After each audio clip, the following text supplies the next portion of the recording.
This is Hannibal and Piper back here from the HannibalTV.com, and I just made the news report that it was announced that it's going to be Ric Flair and his daughter's third husband. Is she going to make Ric Flair's 5 record?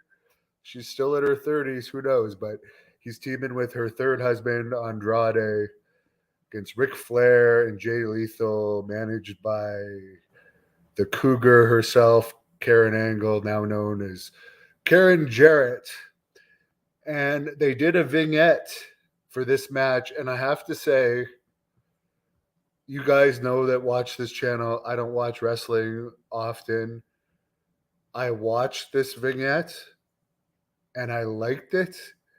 Overall, I liked it. Overall, I found it entertaining. But I'll give my review of it. So basically, it's done after the press conference where Ric Flair's leaving the building to go back to his car with Jim Crockett, and Jay Lethal's waiting there for him, and he ends up attacking Ric Flair. The first part was decent. I like that Jay Lethal has wrestled for Great North Wrestling in the past. I like him as a person, and I'm glad he's getting this opportunity to kind of show that he can go to that main event level. And he did pretty good in this promo.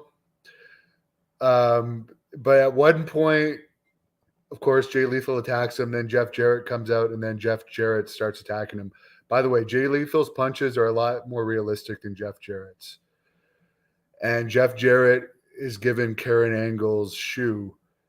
And here's the part that I found funny, okay? So Jeff Jarrett takes Karen Angle's shoe, and then Ric Flair gets the color at that point.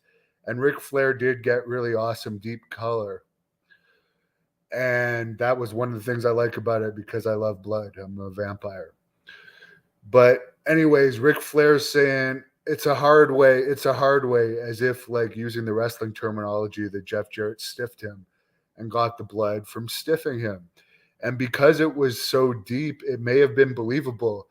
But then Karen Angle proceeds to hold up Ric Flair, and Jeff Jarrett gives like these 3 or 4 like stomp slap punches that are just so phony and like took any believability out of the this is the hard way. In my opinion, as a producer, you got the color from the shoe and he's getting amazing color. Why follow that up with these phony looking punches? Why not just let him lay there and bleed out? It would have been much more effective, but this went on for another couple of minutes longer than it should have. And the remainder part of it, I didn't find Jim Crockett's acting that great. His concern wasn't that great.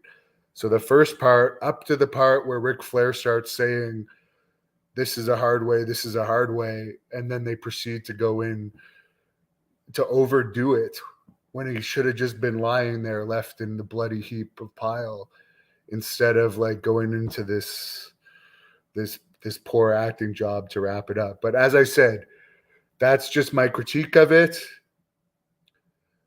Overall, I still found the whole thing entertaining.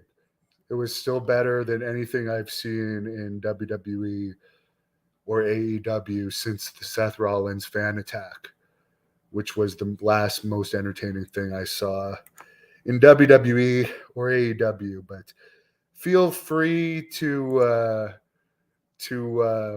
leave your own comments on how you liked it. And if you agree with me, should it have stopped when it did appear it could have been a hard way? Like, obviously we know it wasn't, but they were going for it, and then they've just overdid it. Al says Ric Flair and Charlotte's exes should around the ring in a lumberjack match. And Alex, yeah, it was a good visual with the crazy blood. And as I said, I think it should have ended there when he got the color instead of overdoing it. But it's not my show. That's just my critique of it. As I said, it was entertaining. Oh, the other thing I'll mention is Jeff Jarrett. I mean, I've known a lot of people have taken steroids in my life. And it's funny because he's now like a WWE executive and he's probably prescribed testosterone. I'm not saying that he's doing it illegally. There's all kinds of rejuvenation clinics, but it's funny that he's a WWE executive now and he's in better shape than he's ever been in. And like, I don't know if they still test talent for steroids or not, but it's just funny that an executive, I mean, you guys can give me your opinion, but Jeff Jarrett, to me, looks like he's on something, and it could be legal testosterone. It probably is legal testosterone. I'm just saying he looks like very big in this, more big than I've ever seen.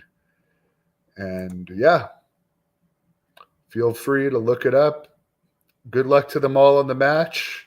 As I said, I was more entertained by that than I expected. But Ric Flair, he is the greatest for a reason. And I just think they should have stopped it and not made it so unbelievable at the end, particularly since they filmed this weeks ago.